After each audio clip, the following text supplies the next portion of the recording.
şahidi təbiatda ayılmır Təbsizlə meyxana sayılmır Hər yerə gəl bir eşkini İsabətini Mən də mehman da verər bu kəlməmin qiymətini Dağlının sözün xiridarı bilir qüdrətini O dağda gedir dağılmır Yaşar meyxanasın arzımı rahatdan çıxarır Oğlan da var özünü mötəbər atdan çıxarır Bir qızla olur tanış anasını yahdan çıxarır Zaranı atmaq olar anası atılmır Zaranı atmaq olar anası atılmır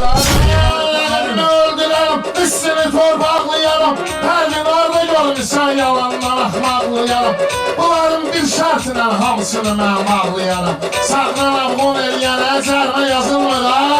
Sağlaram qon eləyənə cərmə yazılmır Nədə bəlkə desək var biraz insanlıqda Amma ki zərrə payı yoxdur Qəzərxanlıqda Ölsək bizi bastırma bir qəbiristanlıqda Şiryanımda Türkiyə qəbir qazılmır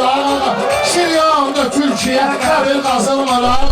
Mən istəyirəm sonsi təsvirlə deyim Mən yalandan deməyim ləli cəvahirlə deyim Mehmanla salma məni o ayrı şairlə deyim Bilidək bir günə 10 dəfə sağılmır Bir